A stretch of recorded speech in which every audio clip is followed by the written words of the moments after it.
Hello बच्चों, हम लोग पिछले क्लास में जो पढ़े थे उसको पहले थोड़ा सा समझ लें। आज के क्लास में हम लोग जो पढ़ने वाले हैं वो हेडिंग तो लिख ही दिया गया है, हम लोग स्टार्ट करेंगे। आज का जो क्लास स्टार्टिंग होगा यूनिट सेल और लैटिस पॉइंट से। लेकिन यूनिट सेल या लैटिस पॉइंट क्या होता है, इन सबको समझने से पहले अभी तक जो हम लोग पढ़े हैं उसको ब्रीफ में समरी में ले। अभी तक बिल्कुल फर्स्ट वीडियो से जो हम लोगों ने पढ़ रखा है उसको ब्रीफ में समरी में लिया जाए। तो पार्टिकल्स के अरेंजमेंट के बेसिस पर सॉलिड दो टाइप का, क्रिस्टलाइन सॉलिड और एमॉर्फस सॉलिड्स। जहां पर पार्टिकल्स का रेगुलर अरेंजमेंट है उसे हम लोग क्रिस्टलाइन सॉलिड कहते हैं, और जहां पर पार्टिकल्स का इर्रेगुलर अरेंजमेंट है उसे हम लोग एमॉर्फस सॉलिड कहते हैं। उसके बाद हम लोग अमॉर्फस सॉलिड पर डिटेल से आ गए थे। अमॉर्फस सॉलिड में एक प्रॉपर्टी होती है फ्लो करने वाली, लाइक लिक्विड्स। फिर ओल्ड बिल्डिंग का एग्जांपल लिया गया था। उसके बाद हम लोग क्रिस्टलाइन और अमॉर्फस सॉलिड के डिफरेंस पर आ गए थे। डिटेल से हम लोगों ने क्रिस्टलाइन और अमॉर्फस सॉलिड में क्या किया था, डिफरेंस किया था, उनमें डिफरेंस क्या होता है। यहां से अब हम लोगों का डिफरेंस के बाद प्योर क्रिस्टलाइन सॉलिड्स पर आ गए थे। तो क्रिस्टलाइन सॉलिड्स चार टाइप का बताया गया था, मॉलिक्यूलर, आयनिक, कोवेलेंट या नेटवर्क सॉलिड, और चौथा था मेटालिक सॉलिड। अब यहां से स्टार्ट कीजिए भाई। क्रिस्टलाइन सॉलिड्स किसे कहते हैं, जहां पर पार्टिकल्स का रेगुलर अरेंजमेंट होता है। तो ध्यान दीजिए, क्रिस्टलाइन सॉलिड्स चार टाइप के थे, आयनिक, मॉलिक्यूलर, कोवेलेंट और हम लोग का मेटालिक। तो ये क्रिस्टलाइन सॉलिड चार टाइप के थे। चाहे कोई भी सॉलिड हो, क्रिस्टलाइन सॉलिड, आयनिक सॉलिड हो, मॉलिक्यूलर सॉलिड, कोवेलेंट या मेटालिक सॉलिड, चाहे कैसा भी क्रिस्टलाइन सॉलिड हो, इनको क्रिस्टलाइन सॉलिड बोल रहे हैं।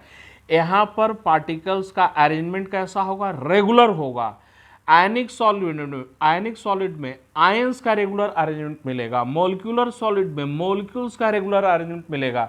तो चाहे क्रिस्टलाइन सॉलिड हो किसी भी टाइप का, यहां पर पार्टिकल्स का अरेंजमेंट कैसा होगा, रेगुलर होगा। तो यूनिट सेल किसे कहते हैं, जब हम लोग क्रिस्टलाइन सॉलिड के स्ट्रक्चर को एग्जामिन करते हैं, एक्सपेरिमेंट से देखते हैं, तो चाहे आयनिक सॉलिड के स्ट्रक्चर को देखा जाए या मॉलिक्यूलर सॉलिड के स्ट्रक्चर को देखा जाए, हम लोग क्या देख रहे हैं, अरेंजमेंट तो सब जगह रेगुलर है ही, लेकिन ऑब्जर्वेशन हम लोग को क्या मिलता है, एक सबसे छोटा अरेंजमेंट, एक सबसे छोटा स्ट्रक्चर, और वो बार बार क्या होता है, रिपीट होता हुआ दिखता है। तो जो भी स्ट्रक्चर सबसे छोटा है, स्मॉलेस्ट एंड रिपीटिंग, उसी को हम लोग क्या बोलते हैं, यूनिट सेल। तो यूनिट सेल समझिए, यूनिट सेल किसको बोला जाता है, स्मॉलेस्ट एंड रिपीटिंग स्ट्रक्चर, उसी को हम लोग क्या बोलते हैं, यूनिट सेल बोलते हैं। लैटिस पॉइंट किसे बोलते हैं, तो सॉलिड के जो पार्टिकल्स हैं, जैसे आयनिक सॉलिड में पार्टिकल्स कौन से हैं, आयंस है। मॉलिक्यूलर सॉलिड में पार्टिकल्स कौन सा है, तो एटम्स और मॉलिक्यूल्स। तो सॉलिड के जो पार्टिकल्स है कहीं ना कहीं पर तो लोकेटेड होंगे ही। तो सॉलिड के जो कंस्टिट्यूएंट पार्टिकल्स हैं वो जहां पर भी लोकेटेड हैं, जिस साइट पर लोकेटेड हैं, उसी साइट को क्या बोला जाता है, लैटिस पॉइंट या लैटिस साइट बोला जाता है। तो डिफिनीशन को फिर से रिपीट करते हैं। लैटिस पॉइंट किसे कह रहे हैं, तो सॉलिड के पार्टिकल्स जिस पोजीशन पर, जिस साइट पर लोकेटेड है, उसको लैटिस पॉइंट कहते हैं। और ये जो रेगुलर अरेंजमेंट जो सॉलिड में पाया जाता है, क्रिस्टलाइन सॉलिड में, तो उनमें जो सबसे छोटा स्ट्रक्चर और वो बार बार रिपीट हो रहा है, उसी को हम लोग क्या बोलते हैं, यूनिट सेल कहते हैं। अब इस चीज को एक मॉडल से समझिए। यहां पर एक क्रिस्टलाइन सॉलिड का एक छोटा सा सैंपल लिया गया है, यहां पर गौर से देखिए। तो यहां पर 8 क्यूब दिखाई देंगे, बिल्कुल गौर से देखिए। जैसे मैं बोलूंगा ऐसे देखिएगा, 4 क्यूब नीचे में मिलेंगे। देखिए ये एक क्यूब है, एक दूसरा क्यूब ये है, तीसरा ये, चौथा ये। गौर से देखिएगा, 4 क्यूब नीचे में और 4 क्यूब ऊपर में, या दूसरे तरीके से ये 4 क्यूब आप लोगों को लेफ्ट में दिखाई देगा और ये 4 क्यूब राइट में दिखाई देगा। तो ये एक जो सिंगल क्यूब की बात करें, कोई भी एक सिंगल क्यूब बोले कि ये क्यूब, तो ये एक यूनिट सेल हो गया। इसी सिंगल क्यूब को 8 बार क्या कर दिया गया है, रिपीट कर दिया गया है। तो जो स्मॉलेस्ट और रिपीटिंग स्ट्रक्चर होता है उसी को यूनिट सेल बोला जाता है। तो ये जो मॉडल मैं आप लोगों को दिखा रहा हूं, इसमें 8 यूनिट सेल हैं। कौन कौन सा, तो 4 क्यूब नीचे में तो 4 यूनिट सेल नीचे में, 4 क्यूब ऊपर में 4 यूनिट सेल ऊपर में, या दूसरे तरीके से 4 क्यूब लेफ्ट में तो ये 4 यूनिट सेल हो गए, या 4 क्यूब राइट में तो ये 4 यूनिट सेल हो गए। तो इसमें एक जो छोटा सा क्यूब है वही स्ट्रक्चर बार बार क्या हो रहा है, रिपीट हो रहा है। तो स्मॉलेस्ट एंड रिपीटिंग स्ट्रक्चर, उसी को हम लोग क्या बोलते हैं, यूनिट सेल। अब ये जो स्फेयर है ये सॉलिड के पार्टिकल्स है, एक पार्टिकल यहाँ पर, दूसरा पार्टिकल यहाँ पर, तीसरा पार्टिकल यहाँ पर, चौथा पार्टिकल यहाँ पर। तो सॉलिड के पार्टिकल्स, ये स्फेयर्स जहाँ पर लोकेटेड हैं उसी को हम लोग क्या बोलते हैं, लैटिस पॉइंट। तो ये एक लैटिस पॉइंट हुआ, ये भी एक लैटिस पॉइंट हुआ, ये भी क्या हुआ हम लोग का एक लैटिस पॉइंट हुआ। चलिए अब हम लोग डिफिनीशन को लिखते हैं।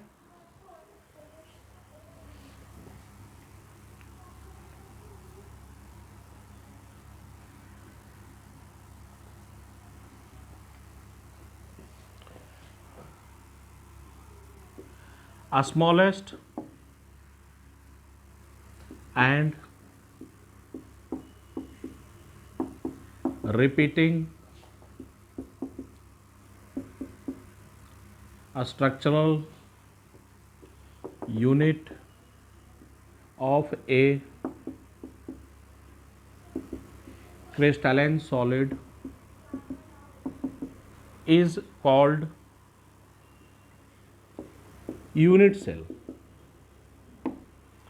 Smallest and repeating structural unit, जो स्ट्रक्चर सबसे छोटा और वही बार बार रिपीट हो रहा है उसी को हम लोग क्या बोलते हैं, unit cell. Lattice points, lattice points are the sites at which constituent particles are located. Lattice points are the sites at which constituent particles are located. अब इसको हम लोग एक फिगर से समझते हैं, इसको एक फिगर से समझा जाए, एक एग्जाम्पल से।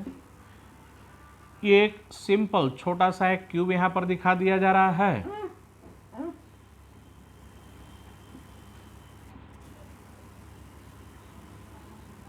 ये एक छोटा सा यहां पर क्यूब दिखा दिया गया और बोला गया कि पार्टिकल का लोकेशन क्यूब के कॉर्नर पर है। तो ये क्यूब के कॉर्नर पर पार्टिकल का लोकेशन दिखाया जा रहा है। तो पार्टिकल्स जिस साइड पर लोकेटेड हैं उसे हम लोग क्या बोलते हैं, लैटिस पॉइंट कहते हैं। तो ये हम लोग का ये कॉर्नर क्या कहलाएगा, ये कॉर्नर कहलाएगा हम लोग का लैटिस पॉइंट। और मैं बोलूं कि ये जो छोटा सा स्ट्रक्चर है इसी स्ट्रक्चर को बार बार रिपीट कर दें, बोले कि इस क्यूब के राइट में एक क्यूब, इस क्यूब के ऊपर में एक क्यूब, इस क्यूब के नीचे में एक क्यूब। तो ये जो छोटा सा स्ट्रक्चर है इसी को बार बार क्या किया जाए, रिपीट किया जाए। तो इस स्मॉलेस्ट एंड रिपीटिंग स्ट्रक्चर को हम लोग क्या बोलेंगे, यूनिट सेल कहेंगे। तो ये हम लोग का क्या हो गया, यूनिट सेल हो गया।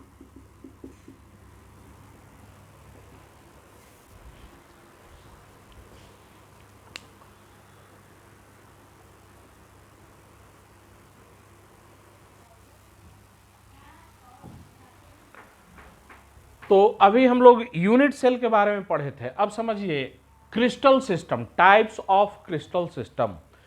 तो यूनिट सेल बताइए, यूनिट सेल किसे कहते हैं। तो क्रिस्टलिन सॉलिड में पार्टिकल्स का रेगुलर अरेंजमेंट होता है।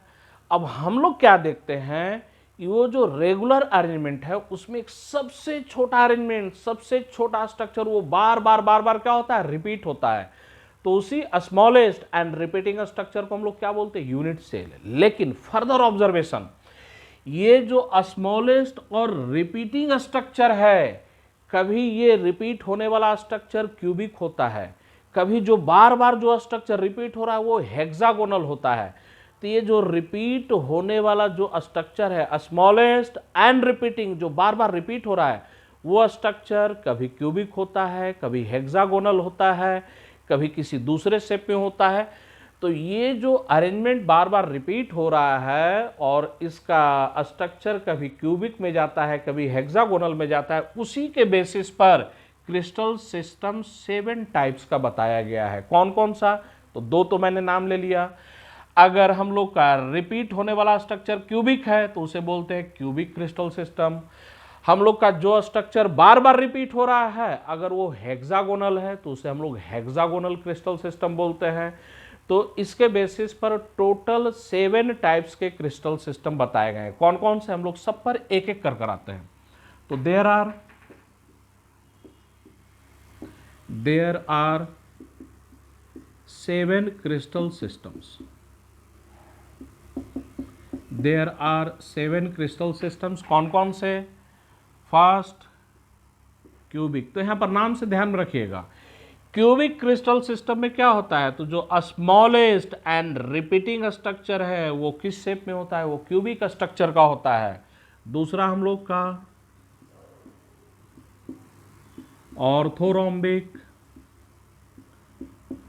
ऑर्थोरोम्बिक किसको बोलते हैं उसको समझिएगा।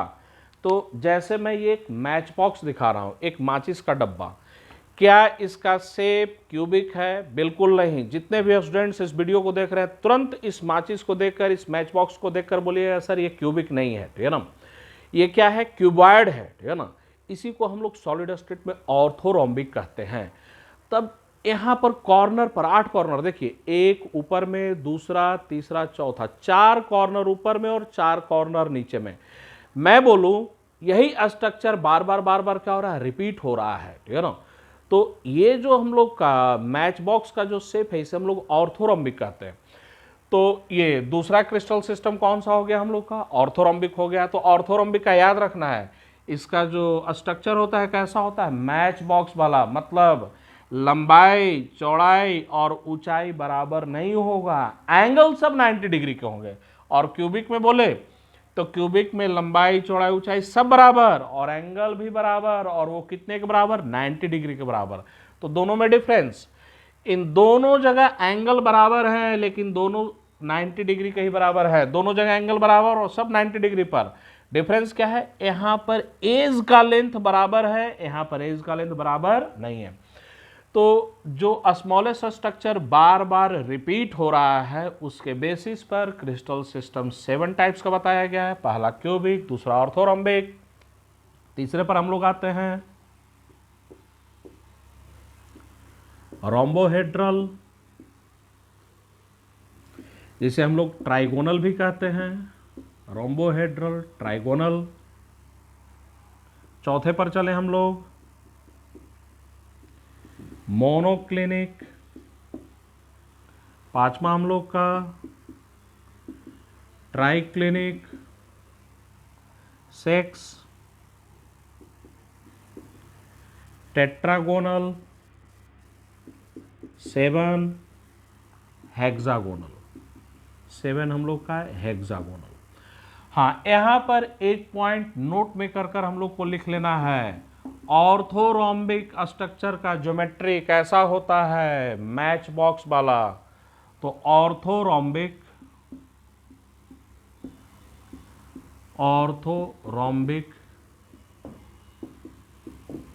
क्रिस्टल सिस्टम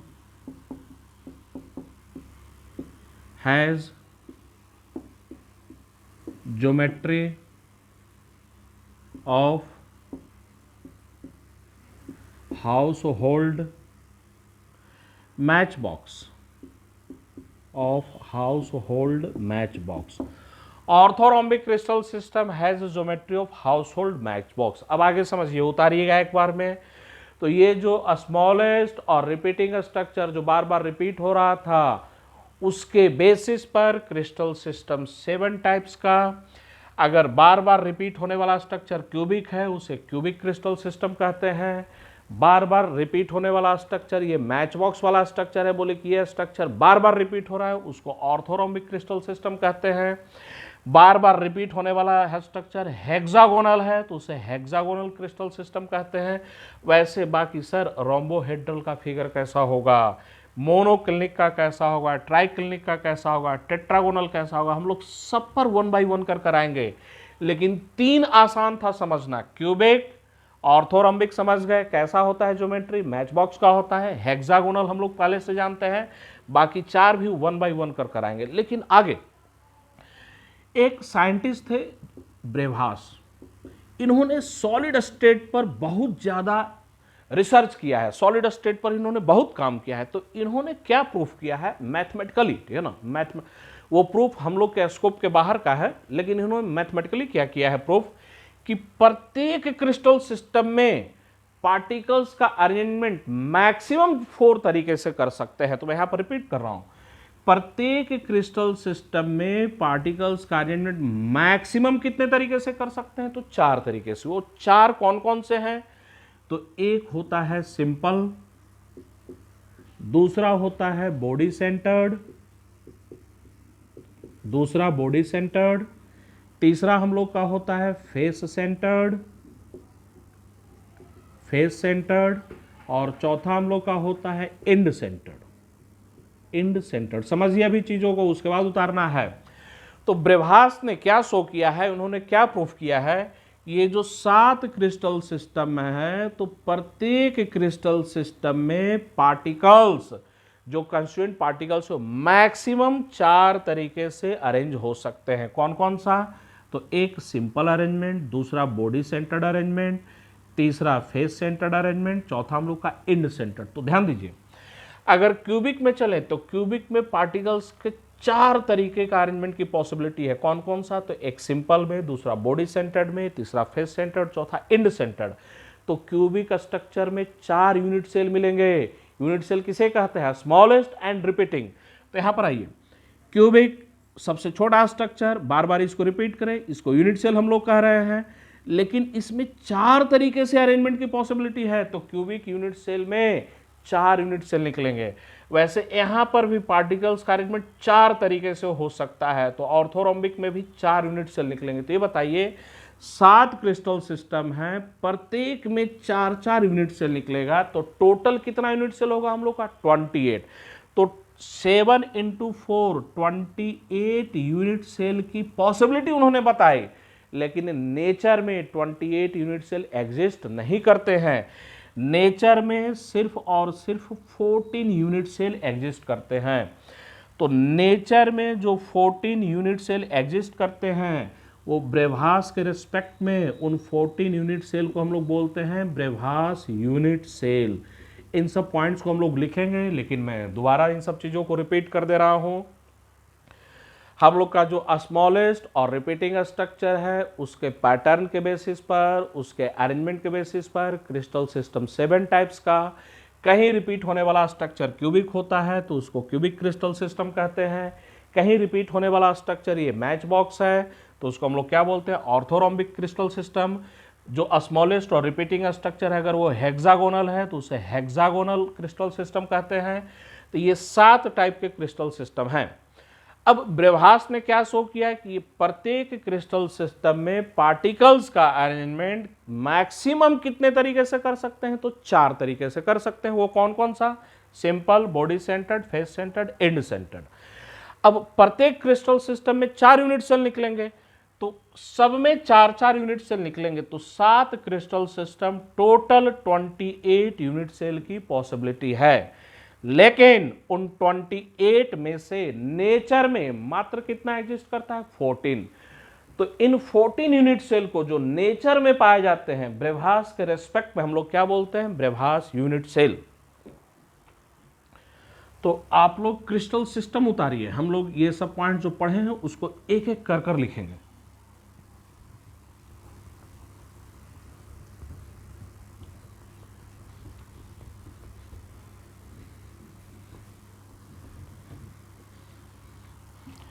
चलिए आप लोग ये पूरा उतार लीजिए नोट्स में।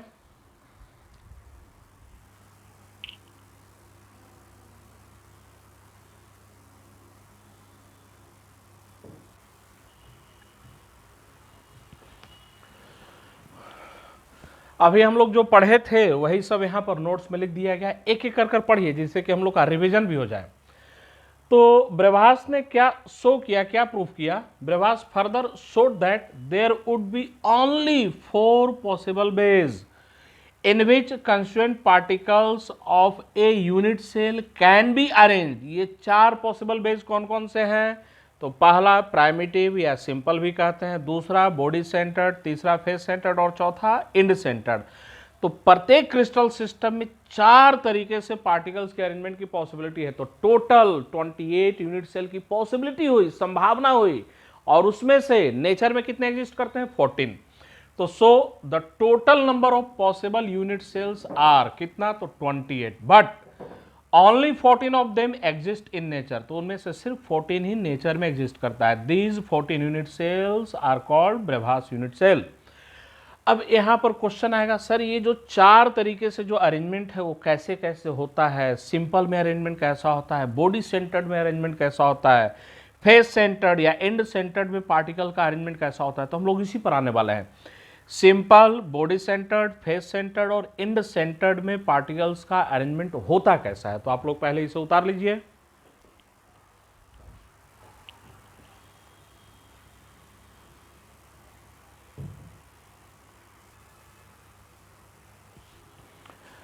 अब हम लोग एक एक कर आते हैं उन चारों अरेंजमेंट पर। तो हम लोग का प्राइमिटिव या सिंपल, इसमें पार्टिकल्स का अरेंजमेंट कैसे होता है? तो ध्यान में रखिए, पार्टिकल्स सिर्फ और सिर्फ कॉर्नर पर लोकेटेड दिखाए जा रहे हों। तो जैसे एक यहाँ पर हम लोग का फिगर दिखाया जा रहा है, उस फिगर पर ध्यान दीजिएगा। एक क्यूब दिखाया गया और इसमें पार्टिकल्स का लोकेशन सिर्फ और सिर्फ कॉर्नर पर दिखाया जा रहा है, ओनली कॉर्नर पर। एक पार्टिकल यहाँ, दूसरा पार्टिकल यहाँ, तीसरा पार्टिकल यहाँ, ये चौथा, ये 5वां, ये 6, ये 7 और ये 8। तो ये जो अरेंजमेंट है सबसे सिंपल अरेंजमेंट है, इसी को हम लोग प्राइमिटिव या सिंपल अरेंजमेंट कहते हैं। तो ध्यान में रखिए, अब जैसे मैं ये मैच बॉक्स बोलूं, अब पार्टिकल का लोकेशन 8 कॉर्नर पर दिखा दिया जाए, ये ऊपर के ये 4 कॉर्नर और नीचे के 4 कॉर्नर, तो इसको बोलेंगे सिंपल ऑर्थोरोम्बिक। ये क्यूबिक स्ट्रक्चर, पार्टिकल का लोकेशन सिर्फ और सिर्फ कॉर्नर पर है, तो इसको हम लोग बोलेंगे सिंपल क्यूबिक। तो पार्टिकल का लोकेशन ओनली सिर्फ और सिर्फ कॉर्नर पर, तो ऐसे अरेंजमेंट को हम लोग क्या बोलते हैं? प्राइमिटिव या सिंपल। अगर क्यूबिक स्ट्रक्चर हुआ तो उसको बोलेंगे सिंपल क्यूबिक, ऑर्थोरोम्बिक स्ट्रक्चर हुआ तो उसे हम लोग क्या बोलेंगे? Simple orthorhombic. दूसरे अरेंजमेंट पर हम लोग आते हैं, बॉडी सेंटर्ड। बॉडी सेंटर्ड,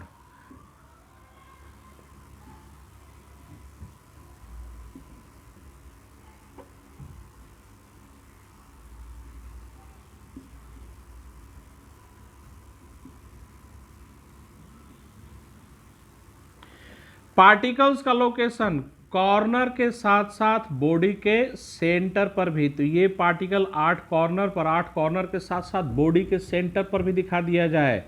तो ध्यान में रखिएगा, बॉडी सेंटर्ड में पार्टिकल का लोकेशन, पार्टिकल कहाँ कहाँ पर है? तो कॉर्नर पर तो है ही, कॉर्नर के साथ साथ बॉडी के सेंटर पर। तो वैसे ही हम लोग अरेंजमेंट को क्या बोलते हैं? Body centred. तो बॉडी सेंटर्ड वर्ड से ध्यान में रखिएगा, एक एक्स्ट्रा पार्टिकल आएगा कहाँ? बॉडी के सेंटर पर। तो अगर पार्टिकल सिर्फ कॉर्नर पर लोकेटेड है, सिंपल या प्राइमिटिव, कॉर्नर के साथ साथ बॉडी के सेंटर पर लोकेटेड है, उसे हम लोग क्या बोलते हैं? Body centre.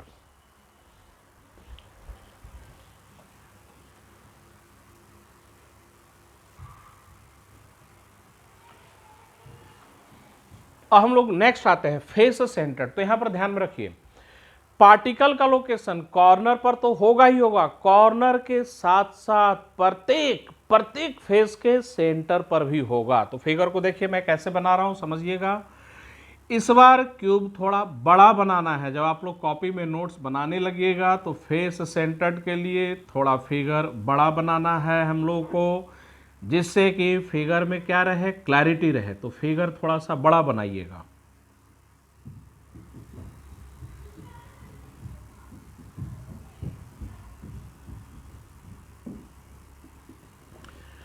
पार्टिकल का लोकेशन कॉर्नर पर तो होगा ही होगा, कॉर्नर के साथ साथ प्रत्येक फेस के सेंटर पर भी होगा। तो ये 8 पार्टिकल का लोकेशन, 8 पार्टिकल कहाँ पर दिखा दिए गए? कॉर्नर पर दिखा दिए गए। अब प्रत्येक फेस के सेंटर पर, तो ये टॉप फेस का सेंटर है, एक पार्टिकल यहाँ पर, यहाँ से बिल्कुल परपेंडिकुलर नीचे आ जाइए, ये बॉटम फेस का सेंटर है। तो ध्यान रखिए टॉप और बॉटम को डॉटेड लाइन से ज्वाइन कर दीजिएगा, डॉटेड लाइन से मिला दीजिएगा, जिससे कि फिगर में क्लैरिटी आएगा। ये लेफ्ट फेस का सेंटर है, यहाँ से बिल्कुल परपेंडिकुलर चलिए, ये हम लोग का राइट फेस का सेंटर हो गया, और ये पीछे वाले फेस का सेंटर है, यहाँ से बिल्कुल डॉटेड लाइन से आ गया ये फ्रंट फेस का सेंटर है। तो ध्यान रखिए फिगर बिल्कुल क्लियर, ये देखकर बताइए, ये टॉप फेस का सेंटर, ये बॉटम फेस का सेंटर, ये लेफ्ट फेस का सेंटर, ये राइट फेस का सेंटर, ये हम लोग का फ्रंट फेस का सेंटर है, और ये हम लोग का बैक फेस का सेंटर। तो फेस सेंटर में पार्टिकल का लोकेशन कॉर्नर के साथ साथ प्रत्येक फेस के सेंटर पर भी होता है। अब चौथा पॉसिबिलिटी जो ब्रेवास ने बताया था इंड सेंटर्ड, हम लोग इंड सेंटर्ड पर आ जाएं। इंड सेंटर्ड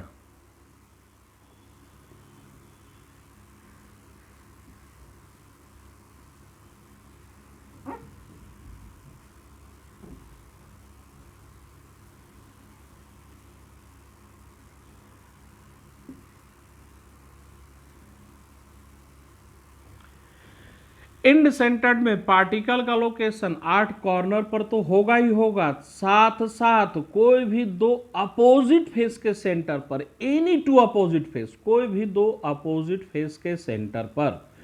तो ये 8 पार्टिकल कॉर्नर पर हो गए।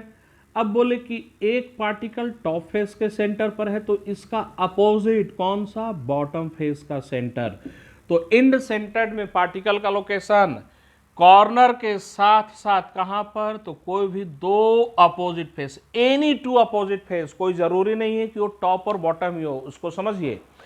जैसे मैं ये मैच बॉक्स ऐसे ले रखे हैं, मैंने ऐसे मैच बॉक्स को मैंने पकड़ रखा है, 4 कॉर्नर ऊपर में, 4 कॉर्नर नीचे में। अब कोई बोले सर टॉप फेस का सेंटर, बॉटम फेस का सेंटर, ये बताइए, ये बोले टॉप, ये बोले बॉटम। तो जरा ध्यान दीजिए, अभी नहीं इसे टॉप कर रहे हैं और बॉटम कर रहे हैं, ये टॉप। अब मैं इस फिगर को, मैच बॉक्स को रोटेट कर देता हूं। अब बताइए ये कौन सा हो गया, ये हो गया लेफ्ट फेस का सेंटर, ऐसे रोटेट कर दिया, अब क्या हो गया, ये टॉप फेस का सेंटर। तो ध्यान रखिएगा इंड सेंटर्ड में पार्टिकल्स कहां पर, तो 8 कॉर्नर के साथ साथ कोई भी दो अपोजिट फेस के सेंटर पर। वो अभी ये देखने में टॉप और बॉटम लग रहा है, अगर इस फिगर को रोटेट कर दें यही हो जाएगा लेफ्ट और राइट, अगर इसको दूसरे तरीके से रोटेट करें यही हो जाएगा फ्रंट और बैक हो जाएगा।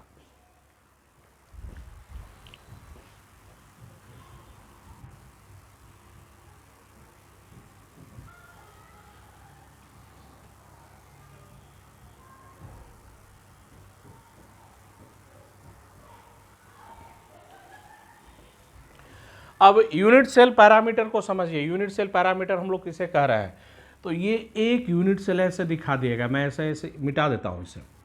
हम लोग का एक यूनिट सेल यहां पर दिखाया गया है, ध्यान दीजिए, ये जो एज है इसको मैंने आगे एक्सटेंड कर दिए, और आगे एक्सटेंड कर दिया, और इसको मैं एक्स एक्सिस बोल रहा हूँ। ये जो एज है इसे एक्सटेंड कर कर मैं इसे वाई एक्सिस बोल रहा हूँ, और इस एज को एक्सटेंड कर कर इसे मैं क्या बोल रहा हूँ, जेड एक्सिस बोल रहा हूँ। तो एक्स एक्सिस के अलोंग एज का जो लेंथ है यहाँ से लेकर यहाँ तक, ये लेंथ ध्यान दीजिएगा मेरे फिंगर पर, ये जो एज का लेंथ है इसे ए से रिप्रेजेंट किया गया। वाई एक्सिस के अलोंग जो एज का लेंथ है यहाँ से लेकर यहाँ तक डिस्टेंस, इसे हम लोग बी से रिप्रेजेंट कर रहे हैं। और जेड एक्सिस के अलोंग जो एज का लेंथ है यहाँ से लेकर यहाँ तक, यहाँ से लेकर यहाँ तक, इसे सी से रिप्रेजेंट कर रहे हैं। तो रिपीट कर रहे हैं, एक्स एक्सिस के अलोंग एज लेंथ ए से रिप्रेजेंट किया गया है, वाई एक्सिस के अलोंग एज लेंथ बी से रिप्रेजेंट किया गया है, और जेड एक्सिस के अलोंग जो एज लेंथ है उसे हम लोग सी से रिप्रेजेंट कर रहे हैं। तो ए बी और सी ये यूनिट सेल के पैरामीटर्स हैं, ए बी एंड सी ये यूनिट सेल के पैरामीटर्स हैं, और इन्हें हम लोग एज लेंथ बोलते हैं या क्रिस्टलोग्राफिक एक्सिस भी बोला जाता है। तो a b and c are edge length of unit cell, age length of unit cell, they are also called crystallographic, they are also called crystallographic axes. उनको हम लोग क्या बोलते हैं? तो क्रिस्टैलोग्राफिक एक्सेस भी कहते हैं। जैसे यहां तो अभी एक्स एक्सिस, वाई एक्सिस और जेड एक्सिस बोला जा रहा है, लेकिन हायर स्टडीज में इसी को हम लोग ए एक्सिस, इसे बी एक्सिस और इसे क्या बोलते हैं? सी एक्सिस। तो ध्यान रखना है, ए, बी और सी क्या है? तो ये यूनिट सेल के एज लेंथ है, जिसे क्या बोला जाता है? तो क्रिस्टलोग्राफिक एक्सेस भी बोला जाता है। अब गौर कीजिए, अल्फा, बीटा और गामा, ये एंगल, इस एंगल को हम लोग अल्फा से रिप्रेजेंट कर रहे हैं, ये एंगल बीटा से रिप्रेजेंट कर रहे हैं और ये एंगल हम लोग गामा से रिप्रेजेंट कर रहे हैं। तो alpha, beta and gamma are interfacial angles, are interfacial angles, interfacial angles या और क्रिस्टैलोग्राफिक एंगल्स। अल्फा, बीटा और गामा को हम लोग इंटरफेसियल एंगल भी कहते हैं या क्रिस्टलोग्राफिक एंगल्स भी बोला जाता है। इंटरफेसियल एंगल में एक बार बता चुका हूं, जब क्रिस्टैलिन और एमॉर्फस सॉलिड के बीच में हम लोग डिफरेंस पढ़ रहे थे, उस समय यह चर्चा किया गया था, दो फेस के बीच का एंगल, उसी को हम लोग क्या बोलते हैं? Interfacial angles. तो हम लोग इसको इमेजिन करेंगे, अल्फा कौन से दो फेस के बीच का एंगल है, बीटा कौन से दो फेस के बीच का एंगल है? तो अल्फा, बीटा और गामा ये इंटरफेसियल एंगल्स है, इन्हें हम लोग क्या बोलते हैं? क्रिस्टलोग्राफिक एंगल्स भी कहते हैं। तो a, B, C, alpha, beta और गामा, इन्हीं को बोला जाता है सेल पैरामीटर्स। तो सेल पैरामीटर्स किसको बोलते हैं? तो यूनिट सेल के एज लेंथ को और इंटरफेसियल एंगल्स को ही क्या बोला जाता है? सेल पैरामीटर्स बोला जाता है।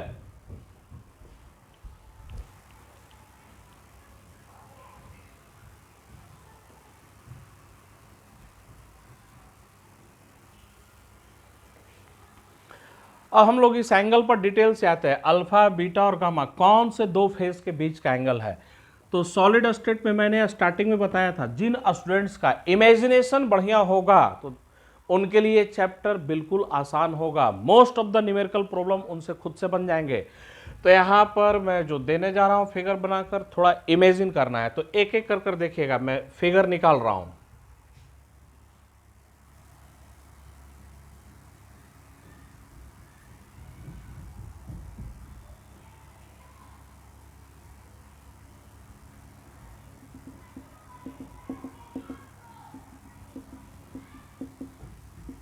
ये हम लोग का बैक फेस है और ये हम लोग का बॉटम फेस है। बॉटम फेस पहले मैं सारा फिगर निकाल देता हूं, उसके बाद आप लोग खुद से देखकर बताइएगा।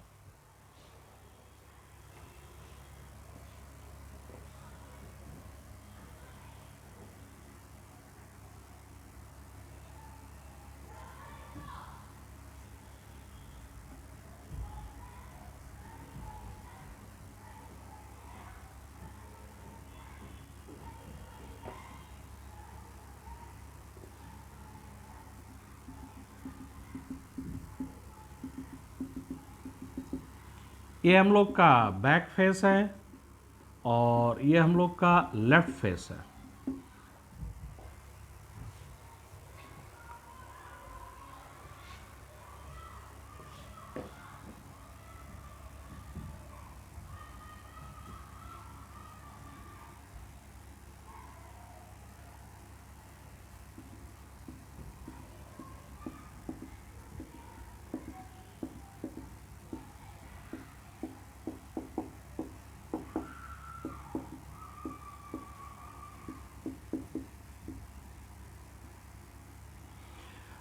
अब फिगर को इमेजिन कीजिए, ये फिगर और ये फिगर साथ में कंबाइन कर देखिए। ये बैक फेस और ये बॉटम फेस, बैक और बॉटम फेस के बीच का एंगल यही है। अब हम लोग को ये फिगर देखकर बताना है कि ये अल्फा है या बीटा है या गामा है। गौर कीजिए, ये अल्फा है, ये हम लोग का अल्फा एंगल है। अल्फा यहाँ पर देखिए, ये अल्फा एंगल है। अल्फा एंगल ये पीछे वाला फेस और ये बॉटम फेस। अब यहाँ पर फोकस कीजिए, ये पीछे वाला फेस और ये बॉटम फेस। तो बैक वाला फेस और बॉटम वाला फेस के बीच का एंगल कौन सा है? अल्फा है। लेफ्ट फेस और बैक फेस। तो लेफ्ट फेस हम लोग का ये है लेफ्ट और ये है बैक, ठीक है ना। तो लेफ्ट और बैक फेस के बीच का एंगल देखकर बताइए, ये है लेफ्ट फेस, ये है बैक फेस। इमेजिन कीजिए वो एंगल कौन सा, गामा। अभी भी मैं पेन चला रहा हूं, गामा पर गौर कीजिए। लेफ्ट वाला फेस और पीछे वाले फेस के बीच का एंगल कौन सा हम लोग का, गामा है। फिर उसके बाद लेफ्ट और बॉटम की बात करें तो ये है लेफ्ट फेस, ये है बॉटम फेस। ध्यान दीजिए ये एंगल बीटा पर, ध्यान दीजिए बीटा एंगल पर। लेफ्ट फेस और बॉटम वाले फेस के बीच का एंगल कौन सा है हम लोग का, गामा। सॉरी, ये हम लोग का कौन सा एंगल है, बीटा एंगल है।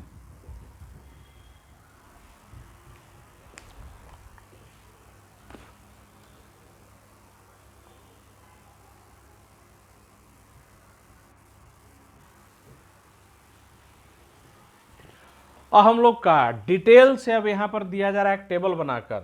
7 क्रिस्टल सिस्टम पढ़े थे और प्रत्येक क्रिस्टल सिस्टम में ब्रह्मास ने 4 तरीके से पॉसिबिलिटी बताया था, लेकिन 28 में से 14 ही एग्जिस्ट करते हैं। तो ये नेचर में कौन कौन से एग्जिस्ट करते हैं और उनका एज लेंथ या उनका एक्सियल एंगल्स के बीच में क्या रिलेशनशिप होगा, वो सारा डिटेल से दिया गया है। समझिए कि कर क्यूबिक क्रिस्टल सिस्टम में नेचर में 3 ही एग्जिस्ट करते हैं। क्यूबिक क्रिस्टल सिस्टम में इंड सेंटर्ड एग्जिस्ट नहीं करता है। क्यूबिक क्रिस्टल सिस्टम में नेचर में प्राइमिटिव या सिंपल एग्जिस्ट करता है, बॉडी सेंटर्ड एग्जिस्ट करता है और फेस सेंटर्ड एग्जिस्ट करता है। एज लेंथ, तो क्यूबिक में तीनों एज लेंथ बराबर, तीनों एंगल बराबर और वो 90 डिग्री के बराबर।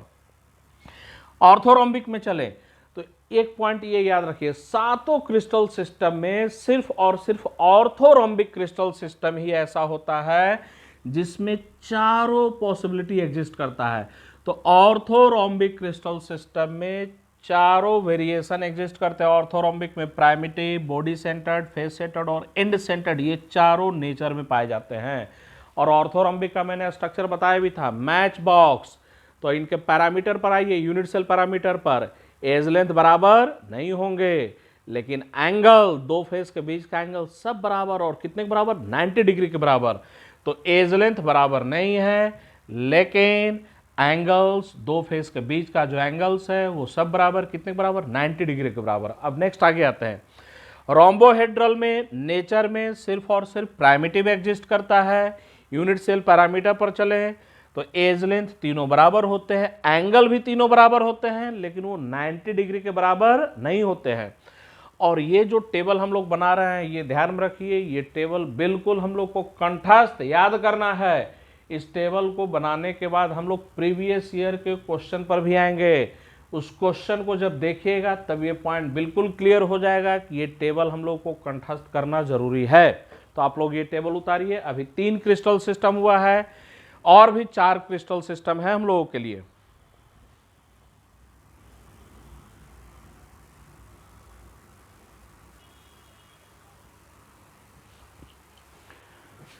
अभी इसके पहले हम लोग 3 क्रिस्टल सिस्टम देखे थे, अब बाकी 4 क्रिस्टल सिस्टम का यहां पर दिया हुआ है। अब एक एक कर देखिए। मोनोक्लिनिक में नेचर में सिर्फ 2 एग्जिस्ट करता है, प्राइमिटिव और इंड सेंटर्ड, और उनका यूनिट सेल पैरामीटर दिया हुआ है। मोनोक्लिनिक में एज लेंथ बराबर नहीं होते हैं, अल्फा और गामा बराबर होता है 90 डिग्री के बराबर, बीटा 90 डिग्री बराबर नहीं होता है। ट्राइक्लिनिक में सिर्फ प्राइमिटिव नेचर में एग्जिस्ट करता है। टेट्रागोनल में 2 एग्जिस्ट करते हैं नेचर में, प्राइमिटिव और बॉडी सेंटर्ड। हेक्सागोनल में नेचर में सिर्फ 1 एग्जिस्ट करता है। तो ये जो पॉसिबल वेरिएशन है इनको ऐड कीजिए, 2 यहाँ, 1 यहाँ, 3, 2 5 और 1 6, और पहले जो हम लोग किए थे उन सबको ऐड कीजिएगा तो पता चलेगा टोटल 14 आएगा। तो वही नेचर में वो 14 यूनिट सेल कौन कौन से एग्जिस्ट करते हैं वो दिया गया है यहाँ पर। क्यूबिक में नेचर में 3 ही एग्जिस्ट करता है, ऑर्थोरोम्बिक में नेचर में चारों एग्जिस्ट करते हैं। वैसे सबका डिटेल दे दिया गया है, सबका यूनिट सेल पैरामीटर भी बता दिया गया है। तो ये जो टेबल आपको दिया गया है, ये टेबल आपको कंठस्थ करना है, चाहे आज करें, 2 दिन बाद करें, या बोर्ड के टाइम पर या कॉम्पिटिशन के टाइम पर करें। इससे प्रीवियस ईयर में क्वेश्चन आया हुआ है। तो हम लोग इस टेबल से रिलेटेड क्वेश्चन पर ही आ रहे हैं कि कैसा क्वेश्चन पूछा गया है।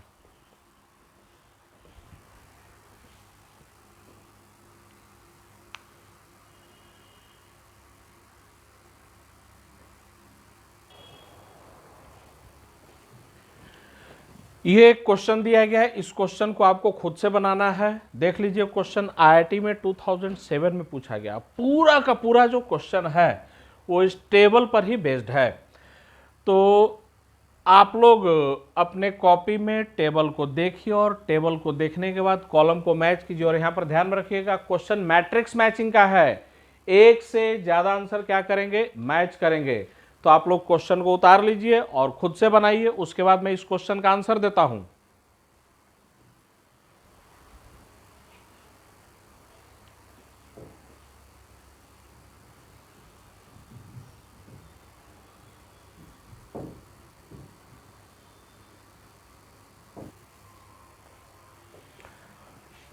चलिए आंसर यहां पर दे दिया गया है। ए का कौन सा मैच करेगा, पी और एस। बी का कौन मैच करेगा, पी और क्यू। सी का कौन मैच करेगा, क्यू। डी का मैच करेगा, क्यू और आर। एक एक कर एक दो मैं एक्सप्लेन कर देता हूं।